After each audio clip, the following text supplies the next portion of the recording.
I'd like to thank the sponsor of this video, Lower Carbs. You guys may or may not know this, but many Americans are not getting enough protein in their diet. In a study of about 11,000 people, 46% were insufficient in protein.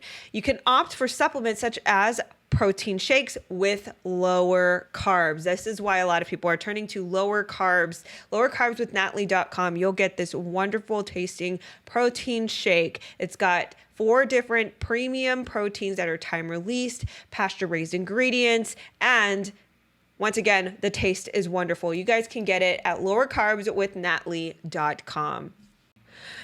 Muchachos y muchachas, what's going on, guys? So obviously there's a little bit of a change in my setup. I want to do more often commentary videos as well as my deep dives, which, by the way, still going to use my setup back there. But like I said, that's going to be more for like deep dives. It requires a lot more production and editing, but sometimes I just want to do really quick videos and give my commentary and thoughts. And so we're going to do this. I bought a mic. Sure did. But I was using an old Snowball mic from like 2015. So it was about that time. Okay.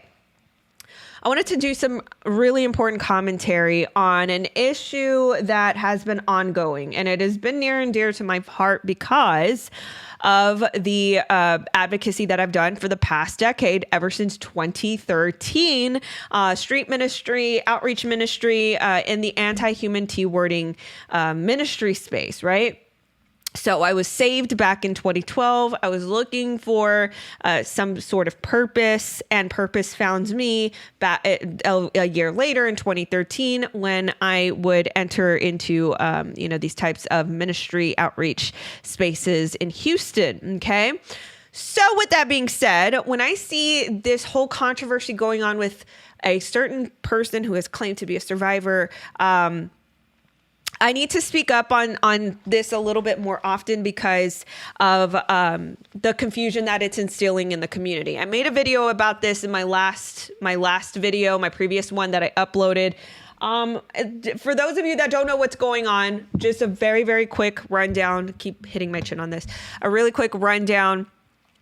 Eliza Bleu is a supposed self-proclaimed human T-wording survivor. She has proclaimed that she has helped, get CSAM and inappropriate material off of Twitter, which, if it's true, that is very, very good.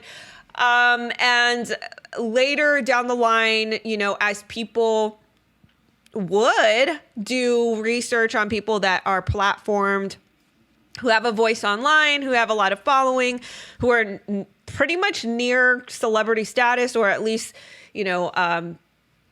doing a lot with celebrities like Elon Musk, as she was, people are going to look at your past. I mean, that's just the truth. People are going to look at your past. People want transparency. And as people did look, internet sleuths did dig up information on her, they found that some of the timelines that she has claimed herself on, podcasts and tweets, like these people were doing like comparative analysis, right?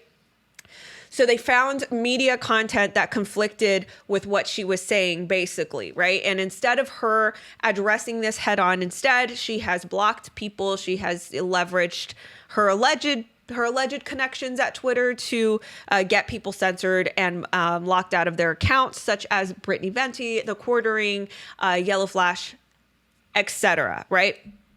And so what makes this entire thing weird is that she continues to do that more and more and more and more, rather than just addressing it out in the open. And this is concerning and weird because Tim Pool, like big names like Tim Pool, they have platformed her. They have put her on the podcast, and I think she was supposed to speak for his event and things like this, right? Instead of him, and here's the thing, like, Tim Pool does not need to answer up for her actions. Let me just say that. He doesn't own her actions. He doesn't have to answer up for the things that she's done. However, because there is such a grave concern in the public sphere, especially for the people who support him and his show, I think that he does owe people at least a generic statement like, hey guys, like this, something as little as this. Hey guys, we are aware of the whole concern with Eliza Bleu. She has been a friend of the show. We're standing back to learn a little bit more. I've, assigned Shane Cashman to write an article or to find out more, right? If he even just did that, I think it would just at least, it would let people know that he acknowledges the entire situation. But instead, he has completely chosen to not even address it, not touch it, not mention it, nothing, right? And who knows, maybe after this 2-part series of the article, the second part that comes out, I don't know when it's going to come out, maybe he'll address it then. We don't know, but I think a lot of people are suspect about that right now, about Tim Pool and why he is not addressing it. Okay. So there just seems to be a lot of protection over this Eliza Bleu lady, and nobody quite understands why. And it definitely probes a lot more curiosity than it does, quenching anybody's questions about this entire thing. Okay. So Shane Cashman is one of Tim Pool's writers, right? And he was actually assigned to do a profile on Eliza Bleu. Now, this was a very, I guess, coincidental time. I don't know if I think that he did say that he was planning to do this already, but I think that they maybe pushed this out a lot sooner than later because of what was boiling online, okay? Because a lot of people were asking questions and things like this, and it's still ongoing, right? Now, I wanted to actually just comment a little bit on the article. It's a very, very, very long article, by the way. Just FYI, let me scroll all the way up. I should have done that before. It is a very, very long article. And I think that you should go read this for yourself to gain your own assessment and clarity on the issue, as much clarity as it does provide. I don't know if that's fair to say or what, but what I will say is that it didn't answer a lot for me. Yes, it gave some details, but I don't know if these details are supposed to allude to a much bigger story that she wants to come out with in the future. Basically, it was a lot of, I can't say, or very generic details like, yes, I could remember, certain things, but not other things, right? So and the thing is, like, he's asking her these questions. So these are just reiterations of what she wants the public to believe. And that's just my personal opinion. That's how I view it. But I wanted to share some unique thoughts about this. I actually worked with some of the people that she's done media podcasts with. And I have a lot of concerns with that. And it really, really bothers me. It really does, because one thing that I will say, look, I may just scroll down to an example and then I'll say what I want to say. Okay. So the first part, it is very, very long, a very long article, but the first part is basically introducing this entire thing, talking about the controversy, her trending, him covering it, right? And him meeting her and all these things. Still, I would encourage you to go read it, give it a read. They feature a exhibition of Kanye West, Ye texting Eliza, basically that they were going to work together and all these things. And then he goes into detail about asking her questions, right? In which you can see in front of you, these are very generically answered questions. How did he start human T-wording you? Or how did the T-wording start with you? She says, I met him when I was about 15, she said. Where? A concert out here. See, very generic answers. Who was he? Photographer.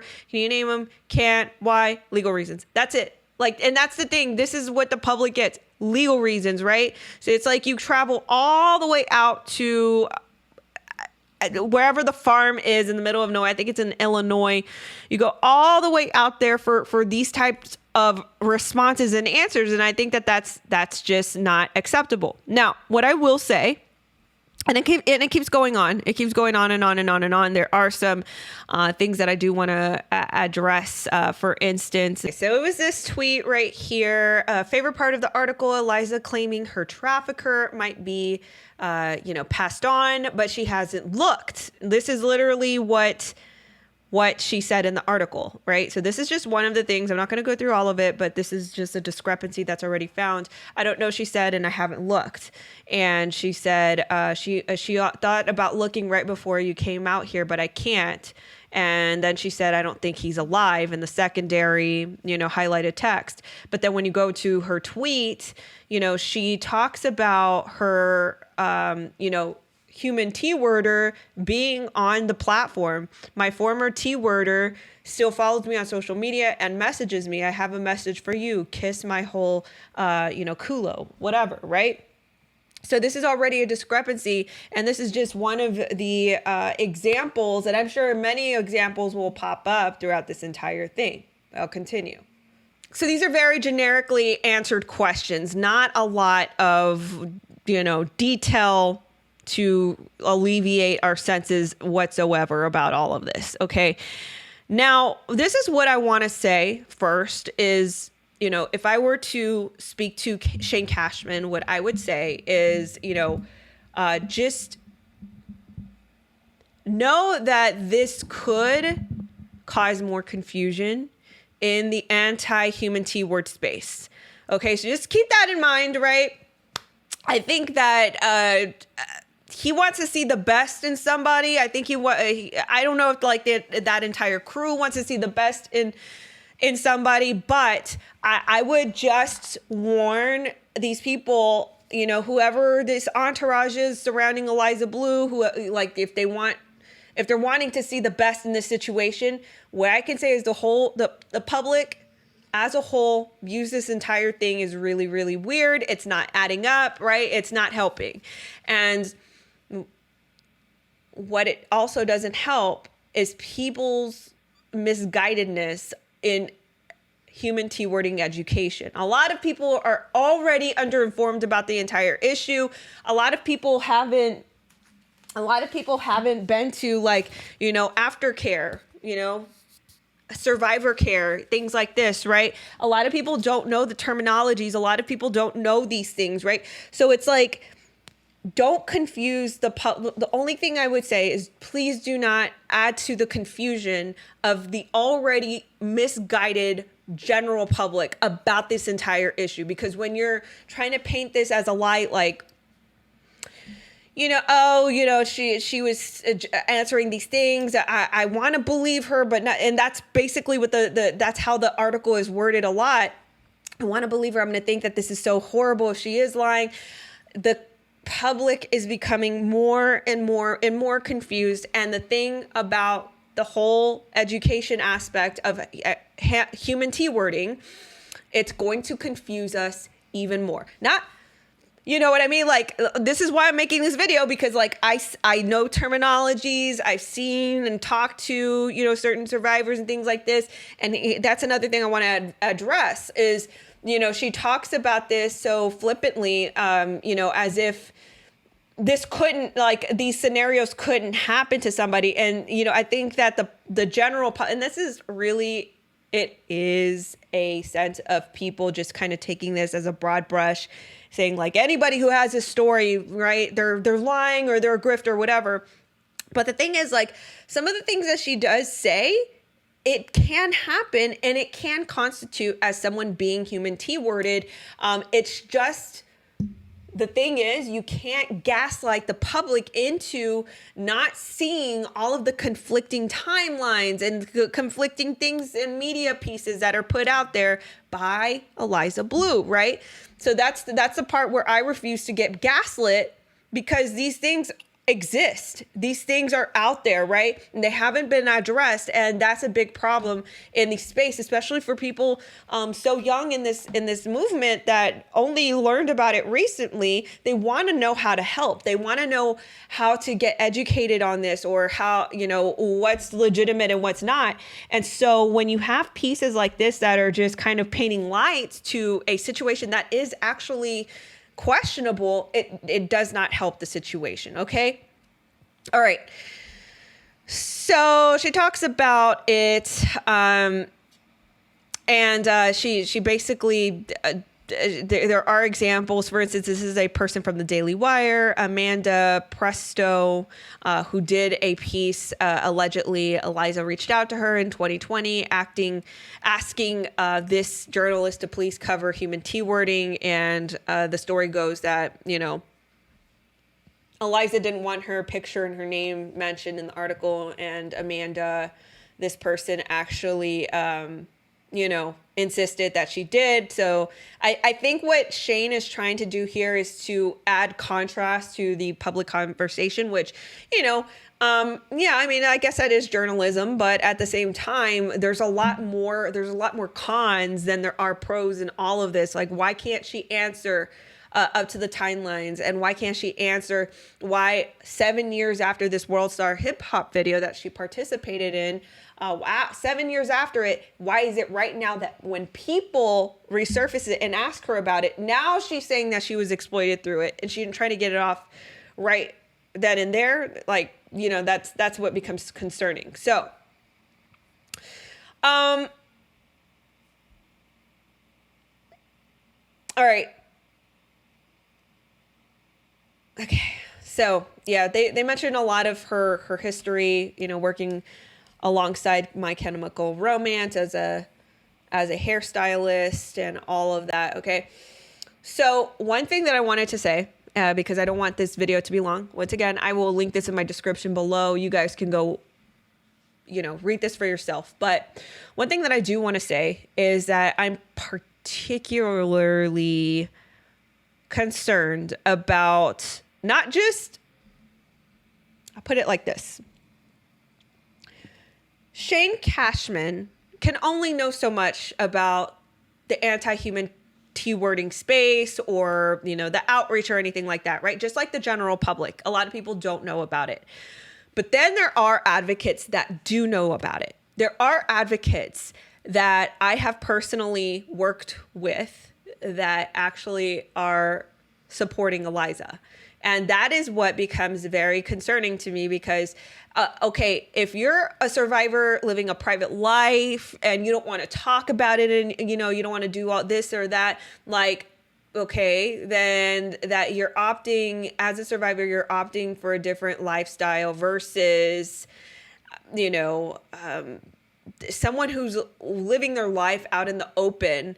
And then, so when you live your life out in the open, people have open source content, they ask you about it, and then you look sus.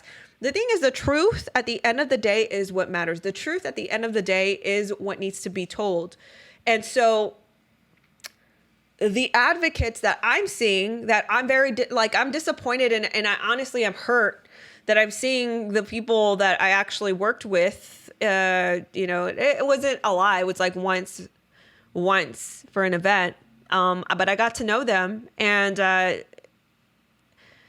fact that they're just so blindly supporting Eliza and not placing importance on the truth and placing importance on discrepancies and all of that, it also discredits. It looks to be that it kind of taints their efforts as well. And it's not good because I believe that they're doing good work and I believe that their heart is really in it. But when they encourage, things not being said and things not being transparent and not addressing the public, when they're encouraging this type of behavior, it taints their work and it taints the movement. And that's the thing that I wanted to say. So I think people with individual roles in telling the truth in all of this need to think about it, right? Like, once again, if I were to talk to Shane just one-on-one, I'd be like, yo, look, like the general public's already misguided and underinformed about this entire issue. So by adding the confusion and giving this person, platform to say the same things that she's saying on Twitter, but basically just adding a little sazon and, a little spice, a little Zatarain's on it for an article's sake, it's not helping the general public understand the bigger issue. And that's what I have to say about it. So guys, let me know what you think. Have you read this article already? If you haven't, linked in my description below. Let me know what your thoughts are. This is a big mess. I'm so disappointed in this entire thing. Let me know once again what your thoughts are. I will catch you guys in the next video. Peace out.